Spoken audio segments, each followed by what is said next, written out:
Welcome in to Locked On Knicks. Alex Wolf here, and I am joined by Evan Dammerall of the Locked On Cavs podcast. We decided to reconvene before Game 2 happened to just kind of check in as things were going back to New York, and then obviously the Knicks got blown out.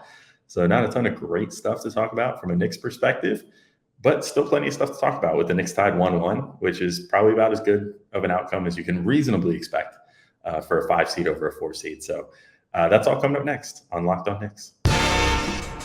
You are Locked On Knicks, your daily New York Knicks podcast, part of the Locked On Podcast Network, your team every day.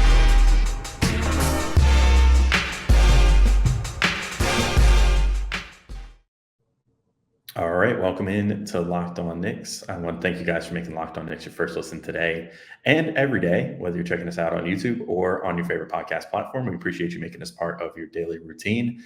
And if you're not already, become an everydayer. Listen to us every single day. You can hit the notification bell on YouTube or hit the auto download function on your favorite podcast app. I'm Alex Wolf. I'm editor-in-chief of Knicks site The Strickland, which you can find at strick.land. And as I said, I'm joined by Evan Dammerall of the Locked On Cavs podcast. Evan and I have a great time together. We just did last week. It was a little more, I don't know, I guess a little more light for the Knicks from the Knicks perspective because they hadn't just gotten blown out, but plenty to talk about, and Evan's a super smart dude and had a really great time with this conversation. So it's all coming up next on Locked On Knicks. What is up, everyone? My name is Evan Dammerall, co-host of Locked On Cavs. Today, I am joined by Alex Wolf, one of the hosts of Locked On Knicks, to check in on the ongoing series between Cleveland and New York and look ahead to the upcoming matchups at Madison Square Garden. Yeah, can we please look ahead? Yeah. Oh, that was awesome. Yeah, my bad. Yeah.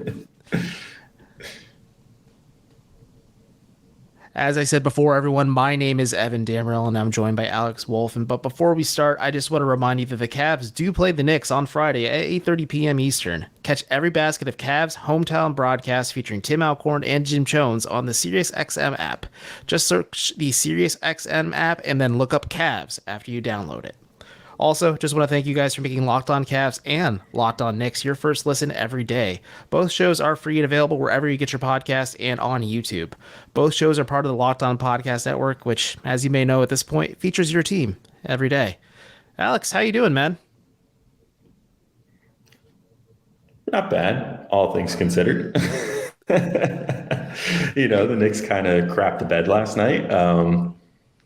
But, a 1-1 series tie coming out of Cleveland, I think, is about reasonably as good of an outcome as you can expect for a 5 seed versus a 4 seed. So I'm feeling all right.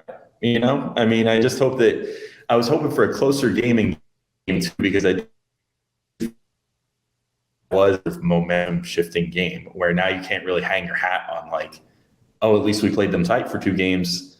Now it's kind of like, okay, yeah, we beat them in a tight game in Game 1 and then got the doors absolutely blown off in Game 2. Not the best outcome if you're the New York Knicks or a Knicks fan for that matter. So it's interesting you note that.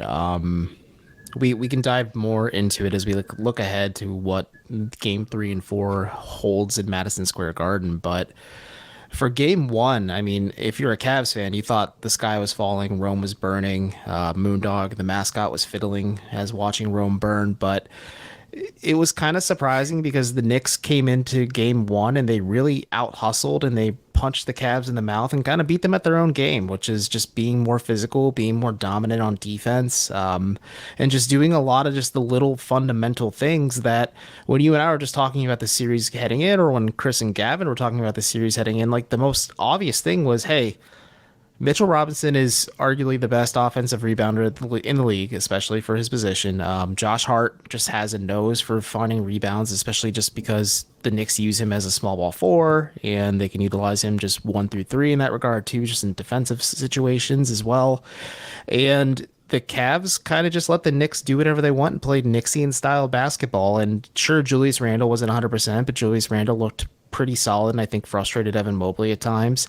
Jalen Brunson, I was stunned that he was able just to have that dramatic swing in the second half just after all the foul trouble he was in the first half. And you and I talked about this a lot, just like in terms of just series predictions and things like that. But like Josh Hart was a huge factor in game one for the Knicks. And I think if it wasn't for that ankle injury, he would have been the more dominant force for New York in both of these games, just because he was really giving it to the Cavs and just finding a way to frustrate Cleveland to the point where you're like, yeah, this is a dude you'd hate to face, but you'd love to have him on your team.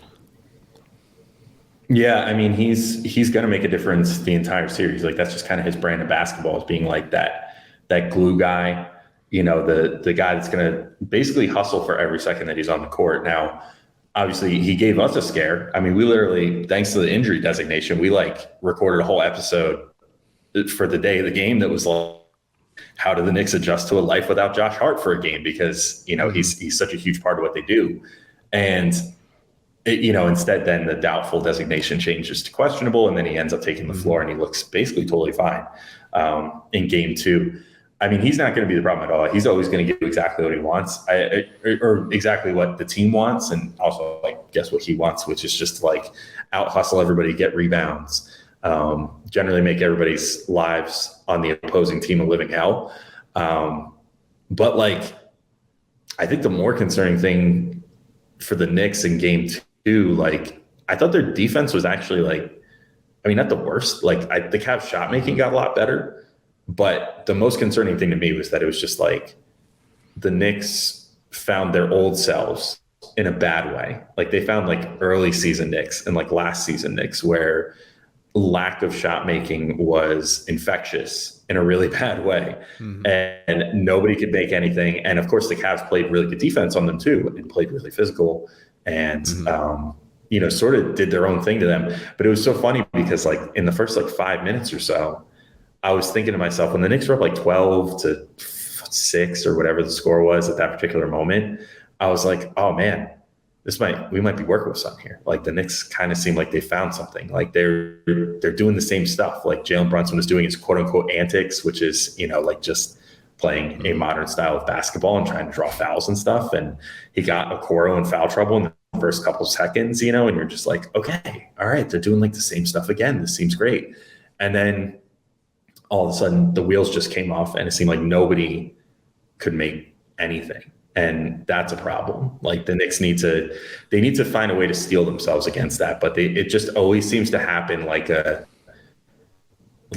it's contagious amongst them, more shot missing than shot making sometimes, where all of a sudden the whole team just goes cold at once. And this has been a problem for years and years, but something we haven't seen for at least the last few months. And it was unfortunate to see that kind of rear its ugly head again for the Knicks.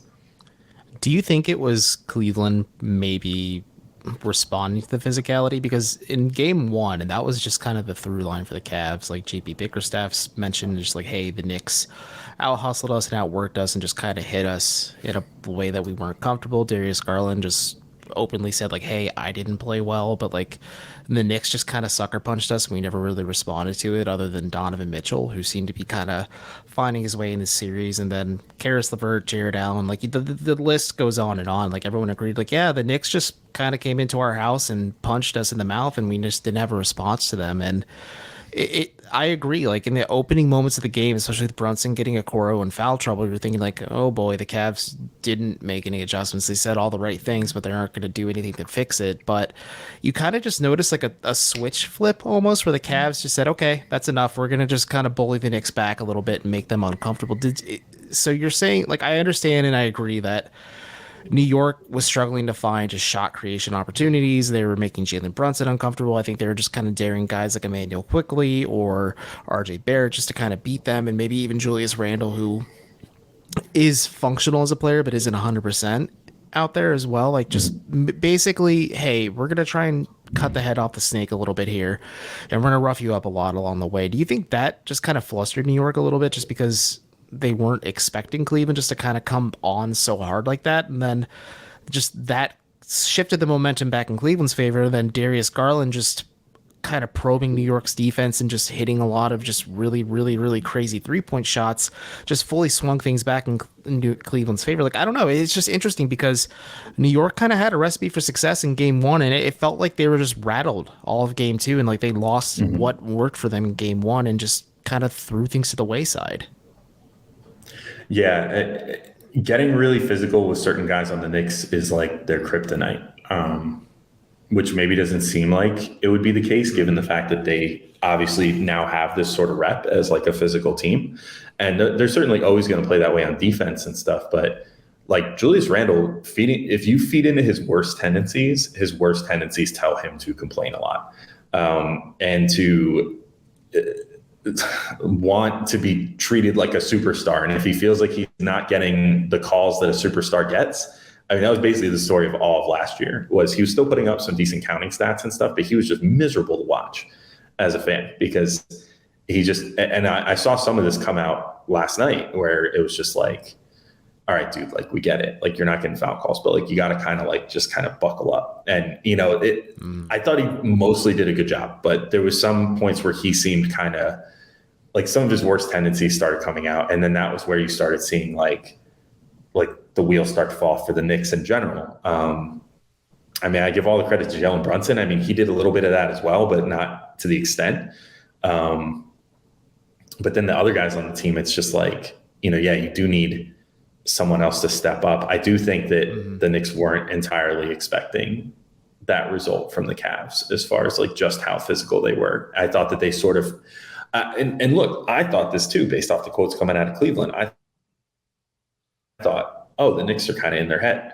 Like they've kind of got this, like, because Cleveland after game one is going on and on about like, oh, they're so physical and this, that, the other. They're pulling antics and this, that, the other thing. And it's like, okay, you know, I mean, maybe, but it seemed like they were just playing playoff basketball to me. And then Cleveland, it seemed like actually was very true to their word, where they were like, okay, well, if this is what's going to be acceptable in this series, then here we go. We're going to come out and play a different way in the second game. And they fully did that. And I do think they really took the Knicks off their rhythm quite a bit by doing that.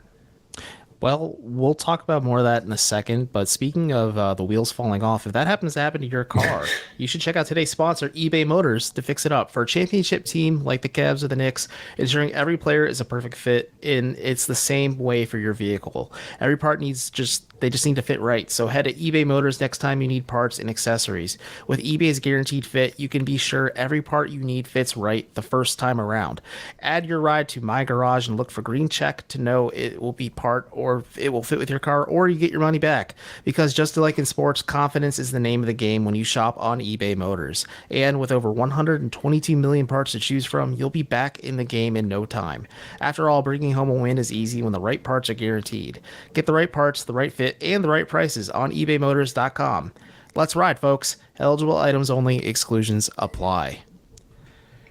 And we're back. Alex, tell me all about how Knicks fans can check out the Knicks broadcast on Sirius XM if they happen not to be in the market. Yeah, well, the Knicks are playing the Cavs on Friday at 8:30 p.m. Eastern. And, you know, if you want to get similar to what you get with Locked On, where you get a personalized experience just for your team, if you want to get that, you can get that from SiriusXM. Catch every quarter, every shot, everything of the Knicks hometown broadcast with SiriusXM on the SXM app. Just search Knicks. And if you want to check out more before the game and you want to get more in depth with the Cavs or the Knicks, listen to Locked On Cavs or Locked On Knicks, because this is a crossover where Alex and I keep diving deeper into this current Eastern Conference playoff series between Cleveland and New York. And I just want to pick up right where we left off, and let's talk about adjustments, because it's clear Cleveland made some adjustments heading into game two. They punted on Ricky Rubio. They benched Dean Wade in favor of Jetty Osman, Karis LeVert, and Danny Green off the bench. JB Bickerstaff pulled the plug on Isaac Okoro and went with Karis LeVert for pretty much the entirety of the game. I believe he played almost 40 minutes in this one. What did you think of Cleveland just kind of making adjustments just to kind of probe and gauge what New York was throwing at them defensively compared to game one to game two? It was smart. I mean, they put more shooting on the floor. I think like Danny Green is like the ageless wonder, dude. Like, I don't understand how this guy still just operates at the level that he does, like at whatever age he is. I want to say like 38. Like Danny Green's been playing basketball for forever. And, you know, putting him in there was smart. He made some shots. You know, Osman, I really like quite a bit. I think that the strategy was sound, which was essentially the one thing that you can get against the Knicks is 3-point shots. Like they're consistently under Thibs. They're not great at purely deterring teams from shooting threes. They're good at their best at deciding who gets to shoot threes. If the other team has a weak link, then they will find that weak link and they will let them shoot threes. And, we sort of saw that with Okoro in game 1, right? He went like 1 of 6. And LeVert also didn't shoot super well in game 1, but obviously rebounded in a big way in game 2, which was a danger that you take as the Knicks if you're leaving a guy like that open, because this is a guy that, for better or worse, has scored 50 points in his career. Like this dude can score. He can put points on the board. So like I didn't totally love the strategy from the Knicks, but I think the Cavs were pretty brilliant with the way that they played it, as much as it pains me to admit. Like the way to beat the Knicks is just put as much shooting on the floor as possible. And if you're able to have guys at least on the Cavs from 1 to 4 that can shoot the 3, that's going to be enough to like, and we'll just assume for the sake of conversation that like Evan Mobley like could consistently shoot it, which I know is like still not totally in his bag yet, but like is enough in his bag that it can scare you. I think you're in good shape against the Knicks, because that's like the 4 spot really has killed them traditionally, or like the 5. Like if God forbid you have a shooting 5, like the Knicks are screwed. Because that's always just been like one of those things that's like their big bugaboo is like they can't have Mitchell Robinson, whoever's playing center, out of the paint to cover a guy on the perimeter. But there's so few like true sharpshooting 5s that they have not had to deal with that too much. Outside of like the occasional like Miles Turner, like 7 for 7 from 3 game. But like if you can put shooting at least 3 out of 5 positions and then work your offense in such a way that you can find guys on the perimeter via pick and roll and stuff like that, like that's a definite weakness for the Knicks and definitely something that the Cavs took advantage of in that game. And I'm just curious because I didn't notice, like obviously New York made adjustments, but I think a lot of it was the Knicks were rattled just because, whether it's just the crowd, like the crowd on Tuesday was a lot more just boisterous. They're a lot louder, more engaged compared to the crowd on Saturday. Maybe it was just nerves across the board for both the players and the fans, but I'm curious to look at just like looking forward as we shift from Cleveland to New York. And it's funny because Darius Garland said like, listen, nobody's rooting for us in New York. And my buddy Jesse, I texted him after Darius said that quote. I said, hey, because he's a Cavs fan living in Manhattan. And I said, Darius doesn't think you're a real fan. He's just like, well, burning all my stuff. But for the most part, like the Cavs are going into a hostile environment and they're not a good road team. They were 20-21 this season. And you had noted like the Knicks aren't great at defending home court sometimes, but Cleveland did struggle in the Garden this season as well. So for you, like just as somebody who observes the Knicks and is obviously a lot more familiar with them, what adjustments did you see going from game 1 to game 2?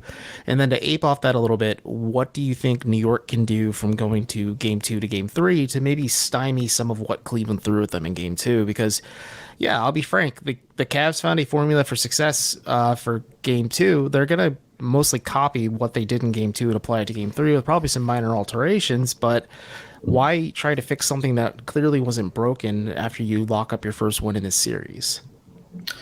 Yeah, and I don't even know that they necessarily, like, I think it was mostly just that the Cavs made a great adjustment. Like switching their whole rotation around off the bench is pretty big. And that's a lot for like Thibs to process. Thibs is not a great in-game processor, which I think was demonstrated. Like he didn't know that Cleveland was going to sit those guys, and therefore he assumed that they were going to play. And probably the rest of the team did too. But then once they weren't playing, and then all of a sudden Danny Green's playing and Shetty Osman is playing for longer, and like you got these guys that you weren't expecting to see out there, and like LeVert playing 40 minutes, like all this stuff. Like I think that probably threw him for a loop to a degree. That said, like again, I don't like, if you look at like 107 points for as dominant as it felt like Cleveland was on offense is not that crazy in today's NBA. Like that's still a decent number to hold a team to. It was mostly just that the Knicks like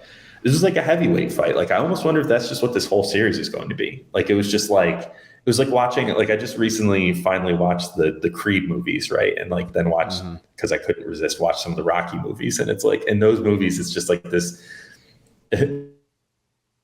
comical, like semi-realistic interpretation of boxing, where it's just these guys throwing haymakers at each other, and you just hear, especially in the Rocky movies, like just like guys taking giant shots to the face, and like somehow being like, all right, I'm ready to go again, like, and then going back. And that kind of feels like what this series is going to be like. Based off how things went game 1 to 2. It was like, okay, Knicks set the tone for physicality and for rebounding and for defense and what's going to be allowed. And then game 2, Cleveland said, okay, we're going to do that. But, like we're going to add like 10% to what the Knicks were just doing and see what we can get away with. And they got away with it. And now I feel like the Knicks, having home court advantage, then are going to go and be like, okay, well, now we're going to take it and we're going to put it at, 10% more than that and see what we can get away with. But the Garden crowd will make a big difference for sure. Like I don't think that should be understated. Like the Knicks have solved some of their home woes this year. Like they're definitely better. They were better, especially once they got like Josh Hart. Like Josh Hart was a big catalyst all across the board, but they like finally started like really defending home court once they got him. And once he started giving that energy that he gives, which is the sort of stuff the crowds feed off of, right? Like crowds don't want to watch a half court offense all day. They want to watch like transition dunks and fun stuff. And that's what gets the crowd really buzzing and in the game. And, like good defense as well, like blocks and steals and stuff like that. That's what's going to get the crowd bumping. And the Knicks have that in spades. So, I mean, I think for all that they failed at in this game, I really think ultimately what it comes down to for them now is just don't get rattled by physicality again, and don't let it take you off your spots, and don't let it like affect you mentally to where then you can't make shots, because that was the biggest thing. I still think like the main thing in this game was just the Knicks went colossally cold as a team and just could not hit a single thing. And if a couple of those shots went down, maybe then they absorbed that physicality a little better, and all of a sudden they're like, no, we're still making shots. It's fine. We're good. It's like, it was just one of those like collective hive mind effects that sometimes happens to a team where they just couldn't make anything. And then all of a sudden the game just went totally off the rails in that second quarter, and they were never able to get it back on the rails more than getting within like 18 or whatever, which credit to the Cavs. They sort of had this collective hive mind of we can make all of our shots. So I think that's probably my biggest thing going into the next game. It's interesting you note that, just because I am curious. Like, you look at the Knicks at face value, you're thinking like, okay, Emmanuel Quickly hasn't done a ton in this series. Neither has Quentin Grimes. Like RJ Barrett's shot just is not formulated, like just forming for him in a proper way, like that makes a meaningful impact. A lot of it is just Quentin Grimes and Julius Randle. And we were talking about how the Knicks maybe need a third guy to kind of emerge, just to be like that third star in this. But we can talk about that more in a second, but let's take a quick break for any of the local sponsors or just inserted sponsors in between, and we'll be right back with more of this Locked On Cavs, Locked On Knicks crossover. Thanks again to everyone for sticking around for this Locked On Cavs, Locked On Knicks crossover. And before we get back into the conversation, Alex and I both just wanted to tell everyone that the Knicks and the Cavs do play at Madison Square Garden on Friday at 8:30 p.m. Eastern. You can catch every call of the Knicks or the Cavs hometown broadcast, which for the Cavs features Jim Jones and Tim Alcorn, and you just can find it all on the XXM app. Just search Knicks or Cavs on the app, depending on whatever home feed you want to listen to in this one. And it's interesting for me because I feel like in the Cavs' sake of things, Darius Garland really backed up a lot of what he said after game 1, saying like, I need to be better and I need to do more, and like I need to be more aggressive on offense. And you could tell like he was kind of reading New York's defense a little bit and letting the shots come to him instead of pressing, where in game 1 it felt like he was pressing a little bit. Maybe there was that just game 1 nerves, like this is my first ever playoff game, like I gotta make a statement kind of thing. And it devolved into, at least in game 1, Donovan Mitchell just putting the team on his back offensively, and then it was just a case of too little too late, because the Knicks were kind of like a cat playing with their food for the majority of that game. But then you look at how Donovan Mitchell took like a secondary role and kind of acted as the facilitator and the creator for this team. And you see Darius Garland just come in here and do Darius Garland things and just looks like an all-star level point guard and like a really, really good co-star next to Donovan Mitchell. And you're thinking, okay, the Cavs have a lot of positive momentum heading into game 3, but to your point with the Garden fan, just the crowd of the Garden or just New York fans in general, or Darius Garland even noting like, hey, it's going to be chaotic. Like no one in New York is rooting for us. Like we have to just kind of internalize and not let the big picture impact us.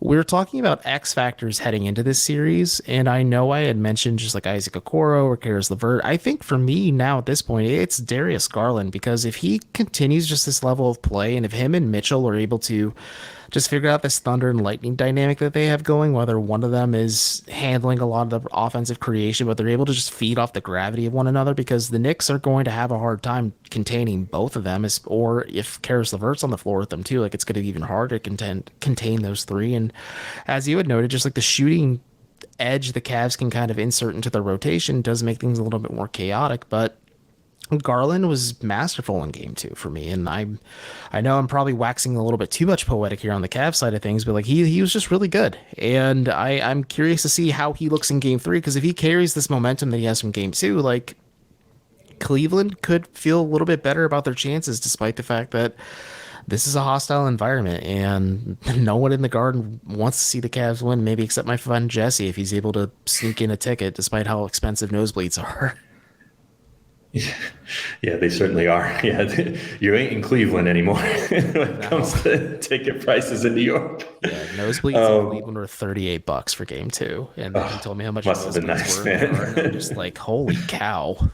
Yeah, only like a cool $500 or something. Yeah.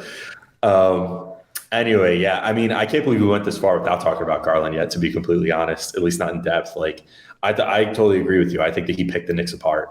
I got to give credit, you sort of referenced the tandem, but I got to give credit to the tandem of him and Mitchell too, because I thought that Mitchell had a visible gear shift in this game of being like, okay, I'm no longer going to be the primary scoring option. I got to get everybody else going if we're going to succeed. And he used the attention that the Knicks were giving him to then set up his teammates and, also empowered Garland to run more offense and create more offense for himself. Whereas I felt like, I mean, I'd be lying if I said I watched it as in depth as you probably did in the first game, as far as like how the offensive dichotomy was. I was kind of just more concerned with like, they stopped them, did they not stop them? But it seemed to me in the first game, like Garland was doing a lot of like off ball stuff. Like he was not initiating very often and was finding himself in like spot up situations a lot and stuff, where he's kind of more like Brunson ish, although Brunson actually does quite well in spot up situations, but he does really well if you just put the ball in his hands and are like, okay, dude, like go figure something out, and like you can go and cross somebody up and get a step back 3 or whatever, and like that's what really like gets the juices pumping for him, obviously. And you could see it, like he visibly looked more happy and like more like engaged in this game, like he was like really enjoying himself, absolutely decimating the Knicks, and like I just, I think that's going to be key for them, is like embracing Garland as much as possible on offense. And because Mitchell is so talented that he can sort of just do whatever, like he can be a spot up guy. He could be an assist man. And that's why you traded like that big package for him that the Knicks weren't willing to give up, and I still stand by. I don't think the Knicks necessarily should have gone for that, because I think that they're way further along than we figured they would be this year. But like, that's why you pay a premium for a dude like that, and why the Knicks will probably look to pay a premium for a dude like that at some point, because you need that guy that can just like do whatever is needed. If you need him to set things up, he can set things up. But if you need him to just go out there and get you the bucket, he could do that too. And in many ways, that is Jalen Brunson, to give him credit too. But like, yeah, I thought Garland just, again, there's only so many ways to put it, but like he picked them apart. He was, they were running lots of pick and rolls, and he was just like taking advantage of many of the same things that Mitchell took advantage of in game 1. Of just like, oh, you're not going to cover me? Okay. Like over the screen, like fine, then I'll just shoot a 3 and I'll make it. And you're just gonna have to deal with that. But yeah, on top of that, I mean, even just having like Evan Mobley had a much better game this time around, shooting 6 of 11, like he's still 13 points, doesn't look that great on the surface, but he was way more efficient, which was super important. I felt like they got Jared Allen more involved as a result of having like both Mitchell and Garland handling the ball more and having it be less ISO ball. So I just think like the decision to have, if it was a conscious decision and not something that just happened in game flow, but however that came to be, of Mitchell distributing more and not being as much the focal point, like the alpha and omega of the offense, that was, I think, really one of the biggest keys to me. And it's interesting you mentioned just like Mitchell maybe taking more of a reserve role in this game, but he shared with the media leading up to game 2 that he pulled Garland aside after game 1 and just like the two of them just like had like a serious sit down, like heart to heart. They have a big brother little brother situation between the two of them, and he just said like, listen, this is what New York is doing to me, and like pick and rolls, or this is how they're defending me, and like I noticed they're doing this to you. He's just like, let me kind of just do a couple things to make it easier for you. But he's like, when you have the ball and like you have these opportunities, I want you to shoot it. I want you to go. Like Darius sometimes is a little too unselfish when it comes to his playmaking, where he would rather just rack up 20, 30 assists instead of, like, I remember once his career best game, I think he scored like 48 or so points and the Cavs lost, and they said like, oh, how does it feel to win this? He's like, I could care less, we lost. Like, I'd rather win. Like, I could score like 10 less points if that meant we won the game. So that's just how he's wired. And I think sometimes like Darius just likes to probe the defense, he likes to figure things out. Maybe game 1 was a bit of a feeling out process for him, because I don't want to say like he's entirely reliant on Donovan Mitchell to like to tell him what to do. But you had mentioned just like getting Mobley more involved. Like, I think Mobley and Allen especially, like their primary focus was just limiting offensive, at least second chance scoring opportunities off offensive rebounds, because the Cavs gave up 13 offensive boards in this game, but they limited the second chance scoring chances for the Knicks. And you also noticed just like the Cavs in general crashing the glass a lot more and just kind of limiting like Josh Hart or even Julius Randle or Mitchell. Like, it's hard to contain the Knicks, but like the Cavs made a more concerted effort to limit those opportunities, and like you even saw Danny Green defending Randle well. But back to the just getting this core 4 more involved, like Mobley's more involved in that. He was super efficient. I agree with you. Like, this was a much better game for him, and I think just kind of goes understated. And it's just the Evan Mobley process where he tries to find himself, but he'd rather just do the little things that ensures a win. So I think the 13-13 is a victory in of itself. Just, you take that if you're Evan Mobley. But the play that like really stuck out for me was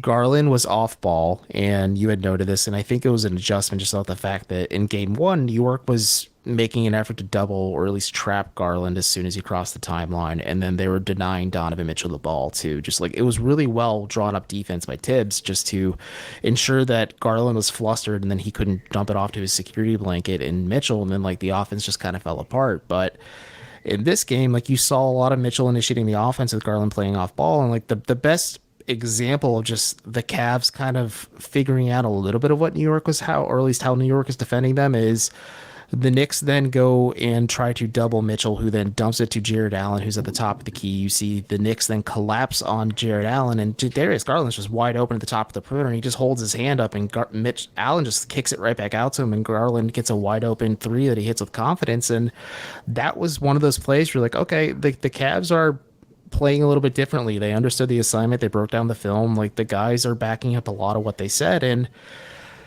if Darius Garland can keep this up, I'm curious to see what adjustments New York does. Maybe they go back to a little bit more of what worked in game 1, and with the luxury of home court and just kind of being in the safer confines at home in general, like, you feel a little bit more at ease maybe doing some of this stuff. But I agree with like just your initial point too. Like, this is a heavyweight match between two teams that are just going blow for blow with one another, and I'm curious what 10% more for New York is going to be than if Sunday's game is 10% more from Cleveland, or maybe 5% more from New York, and then you see back in Cleveland on Wednesday 15% more from Cleveland. Like, this could be a bit of a grind out. And I know you said Knicks in 7, I said Cavs in 6. I think I'm going to stick by my pick of Cavs in 6 in this one, but I know it's not a hot take, but I have a feeling that whoever wins game 3 very well could win this series overall, just because the Cavs have a ton of momentum. And if New York comes in and just beats the crap out of them, like, that's just going to stall them. And like, they're going to spiral a little bit heading into a matinee game on Sunday.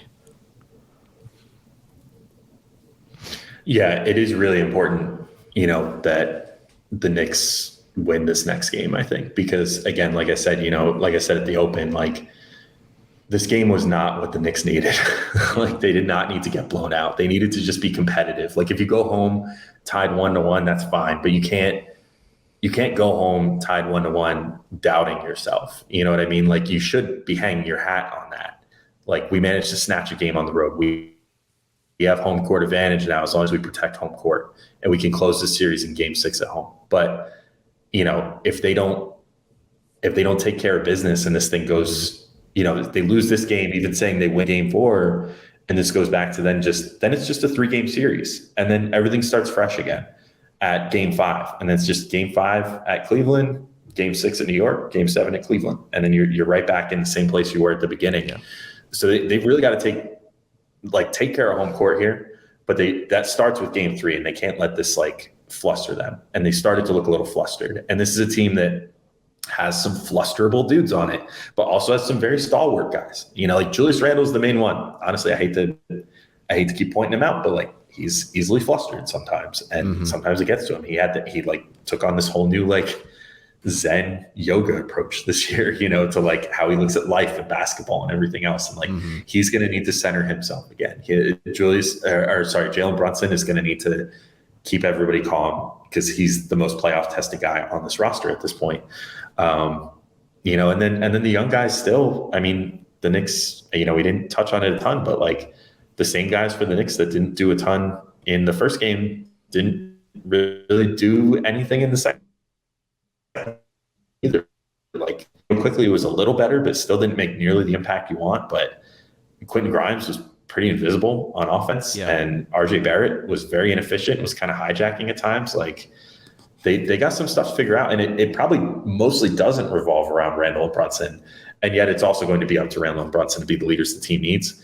I'm really intrigued to see how they handle going back home and the pressures that come with that, and also how Thibs adjusts, because, you know, as I said, like, Thibs is a great game-to-game adjuster, not a great in-game adjuster. So he's going to need to come out with a great game plan like he did in game 1, or else the Knicks are just going to be behind the 8 ball this whole game again, if he gets out coached during the game again. So we'll see how it all goes, but it's going to be an intriguing game 3, and as you said, potentially a tone setter for the rest of the series.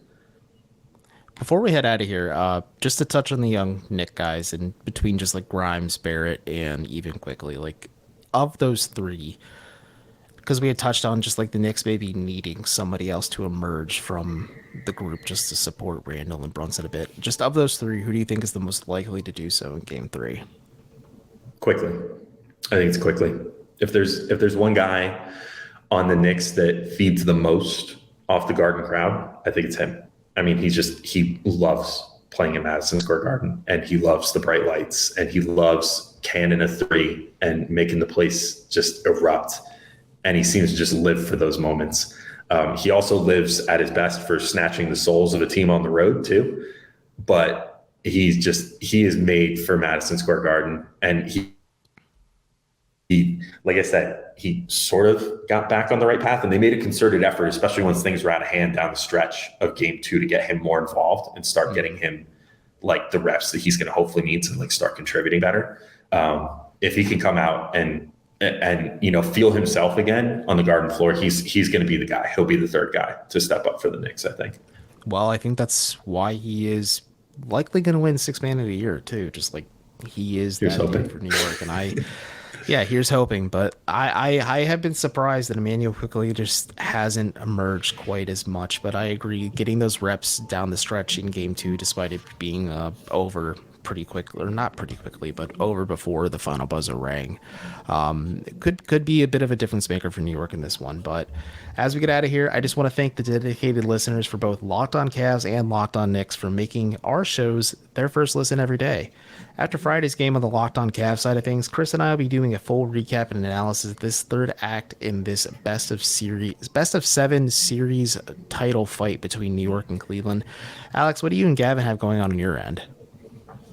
I will actually be off for Friday's game. So Gavin, I believe, has secured a guest in my stead to cover the game. So Gavin will have you covered on Locked On Knicks as well, and a podcast out on Saturday morning in your feeds, just like we do all the time, because we're always here 5 days a week, sometimes 6 days a week, sometimes 7 days a week.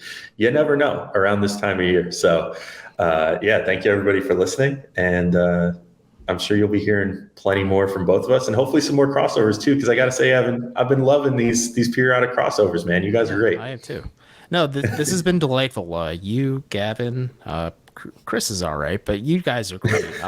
So this has been fun. Yeah, we'll definitely have to do more crossovers. Just even general NBA stuff. If we just want to pick each other's brains and just on the takes of how things are going. But guys, if you're on Locked On Cavs, check out Locked On Knicks to get a full understanding of what New York has going on in this series. We've seen a ton of Knicks fans in our comments on YouTube and just it's the occasional review saying that they've been listening to Locked On Cavs. So we appreciate the little love from the New York way coming our way. So until next time, I'm Evan. That's Alex. This is Locked On Cavs. He is Locked On Knicks, and we will be back on Saturday morning.